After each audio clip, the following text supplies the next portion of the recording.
Santos. Daqui a pouco a gente coloca os 3 adversários. Mas analisando a tabela pro Flamengo, vai falar, é o Santos e o Palmeiras que tá brigando pela liderança. Só que é em casa, esses 2 jogos.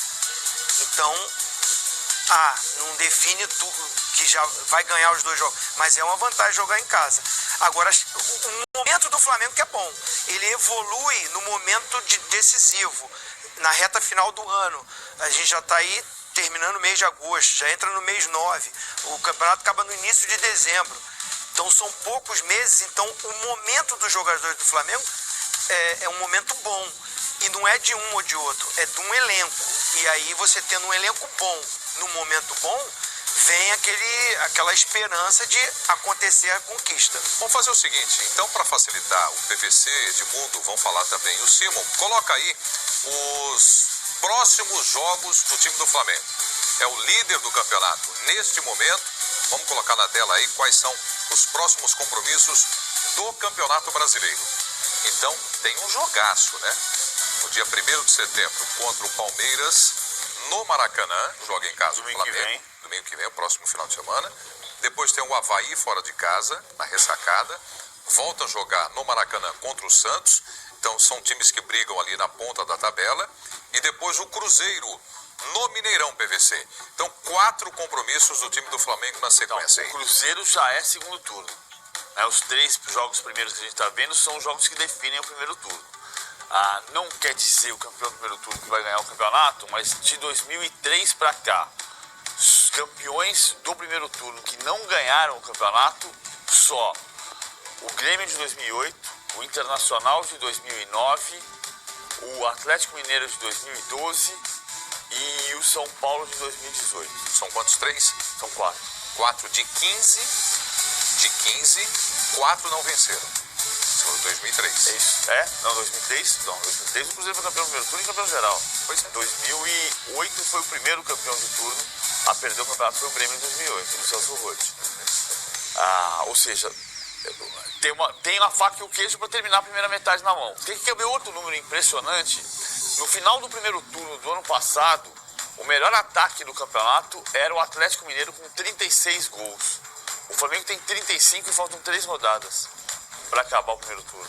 Esses são os gols do jogo de hoje. Então enche a tela aí para mostrar, porque tem muita gente que não viu ainda os gols do Flamengo na vitória de hoje diante do Ceará. Pablo Mari fez o primeiro, o Gabigol deixou a marca dele também. E o Arrascaeta, ó que golaço. Que golaço, hein, Edmundo? O Flamengo está com talento individual e coletivamente o Jesus está conseguindo uma formação que se defende bem e ataca com muita gente e com bastante velocidade, né? O detalhe é que os 2 últimos jogos, o Flamengo é o melhor mandante do campeonato, mas os 2 últimos jogos foi com o mando de campo do adversário, seria fora de casa, né? O jogo contra o Vasco e esse jogo contra o Ceará. O Vasco foi em Brasília. Foi em Brasília. Tinha a maioria do torcedor rubro-negro. Hoje a gente tem que parabenizar o torcedor do Ceará. Claro que ele não está feliz pela derrota, mas o mosaico, a festa foi lindíssima no Castelão, lindíssima, lindíssima mesmo. Mas o bom futebol mesmo, futebol bonito, quem apresentou foi a equipe do Jorge Jesus e venceu por capacidade total do Flamengo. Em momento algum ele sofreu com um bom time do Ceará jogando no Castelão. Quem apitou o jogo lá, Simon? O Wilton Sampaio. Foi bem? Boa atuação, teve um gol anulado, bem anulado do Ceará. Estava numa banheira daquelas. Portanto, arbitragem boa, tranquila. Os jogadores cooperaram também. Pois é. A gente falando ainda do Campeonato Brasileiro, porque daqui a pouco nós vamos tocar no assunto Diego Alves. Diego Alves, Real Madrid tem interesse em levar o goleiro do Flamengo? Assunto daqui a pouco. Maisinho, ainda sobre o Campeonato Brasileiro. Convence agora o time do Flamengo? Eu acho que sim. Houve no meio do caminho toda aquela polêmica da troca, né, no comando, e uma equipe que os jogadores estavam chegando, ainda vindo com jogadores contratados para se formar um time. Então o Flamengo oscilou bastante. Agora, com um tempo de trabalho, você vê um time mais encorpado, um time mais ajustado, organizado. aquilo que a gente criticava, que o time ficava muito exposto no sistema tático, principalmente quando perdia uma bola, oferecia o contra-ataque, porque o esquema é ousado, né? Hoje, de novo, se repetiu em vários momentos. O Jorge Jesus trazia o Pires da Mota para entrar no meio dos dois zagueiros, liberava os dois laterais, Arão subia para frente, Gerson, Arrascaeta, Berril, Gabigol. Só que os jogadores compreenderam e treinaram muito mais esse sistema de jogo, não oferece tanto, não dá tanta oportunidade de contra-ataque, principalmente nas costas dos dois laterais. Hoje jogou o menino, né, que veio do Bangu, Jean Lucas, porque o Rafinha foi poupado e o Rodinei estava suspenso. Fez um bom jogo, salvou um gol ali no primeiro tempo, que poderia complicar o jogo. Então, um time mais sólido, né, mais organizado, e um time organizado com o talento individual que o Flamengo tem, a torcida do Flamengo tem todos os motivos para se empolgar, porque vem jogando bem e com bola, com toque de bola, com variações de jogada. Hoje você vê, ele poupou o Bruno Henrique, colocou o Berril aberto pelo lado direito, ele fez uma linha de 4 ali. O primeiro volante era o Pires da Mota e fez Berril, o Arão, o Gerson, Arrascaeta e o Gabigol mais centralizado hoje, porque não tinha o Bruno Henrique. Isso quando ele começava mais ou menos a se defender até. Depois esses jogadores de lado retornavam quando entrava no campo. Então você vê um time bem treinado, com variações táticas quando ataca, quando defende, e com confiança. Os jogadores estão com confiança. Quem entra, quem sai. Aí ele utilizou no jogo, colocou a Rafinha no jogo, colocou o Bruno Henrique no jogo, né? Vai rodando esse elenco. Uma coisa que ele tinha dificuldade, eu digo ele, é o Jorge Jesus. Ele não gostava de poupar jogadores. E aí estava acontecendo as lesões. Agora ele já entende as dimensões do nosso país, a dificuldade que é o Campeonato Brasileiro. Você vai jogar contra o Ceará, é porque o Flamengo jogou muito bem. Mas como o Edmundo falou, o time do Ceará é muito bom. Fez um jogaço contra o São Paulo.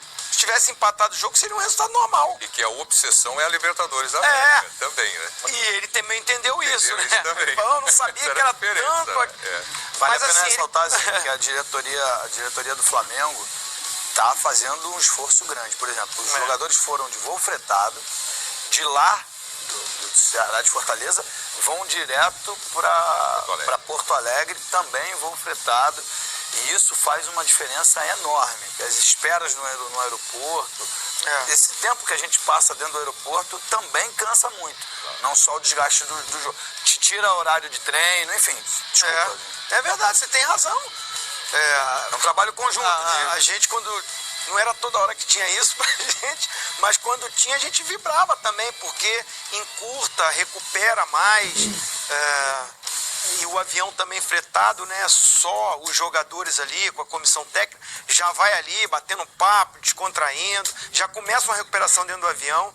Edmundo foi feliz nessa colocação, porque todo esforço é válido para você ir em busca de 2 títulos. É difícil, o PVC até fala isso, né? É difícil se ganhar. Nunca aconteceu isso? Não, ganhar Libertadores só o Santos de Pelé. Que quando era a Taça Brasil foi unificada pela CBF ao título brasileiro. Então, na Taça Brasil e Libertadores, o Santos jogava 4 partidas de semifinal e final, tanto na Taça Brasil quanto na Libertadores. Vai falar que nem o Pepe falava, né? Aí não vale, Pelé não vale. Então, a última vez foi em 63 e com a gente considerando a unificação que a CBF considera. Agora tem uma coisa que é engraçada. O Flamengo tomou 3-0 do Bahia 3 semanas atrás, foi a última derrota no Brasileiro. No Ceará, o Flamengo nunca perdeu pro Ceará. É a 8ª visita desde 71, a 8ª vez que vai a Fortaleza enfrentar o Ceará. O Flamengo perdeu para o Ceará no ano passado no Maracanã, mas em Fortaleza são 5 vitórias e 3 empates. No ano passado, 3-0. É incrível que contra o Ceará, as 2 únicas frustrações que o Flamengo tem são a derrota do ano passado, no domingo de manhã, 1-0 com o Leandro Carvalho. E em 85, se o Flamengo ganhasse e fizesse saldo, se classificaria para a semifinal do Brasileiro. Fez 2-0. Tomou o gol de empate, os 2 gols de empate de Catinha e Anselmo, e acabou ficando fora da semifinal, eliminado pelo Brasil de Pelotas. Mas em Fortaleza, até pela força da torcida, né? O Flamengo se sente um pouco em casa no Castelão. O Edmundo comentou, né? E eu também achei linda a festa da torcida do Ceará, mas a torcida do Flamengo também esgotou seus ingressos. 15 mil ingressos foram esgotados e fizeram uma festa também espetacular. Tava uma atmosfera linda, o Castelão. O Tony Jefferson está dizendo aqui no Twitter, pessoal participando com a gente, a hashtag #AUPFoxSports. Essa vitória não é também pelo fato do Ceará tentar jogar de igual para igual com o Flamengo, sendo assim, facilitou? Já nós vamos mostrar também o jogo do Santos. O Santos jogou em casa, vencia por 3-0 e tomou 3 gols. E sofreu um empate. Perdeu a liderança do campeonato. O Bahia que jogaram no mano a mano com o Flamengo 3 semanas atrás, ganhou de contra-ataque, mas jogou. É difícil você ter um estádio com 49 mil torcedores, dos quais são 34 mil te incentivando, e você não tentar jogar, não jogar só plantado defesa. O Ceará não jogou plantado defensivamente mesmo, não. O Anderson, técnico, já está falando, porque aí é uma forma da gente ter...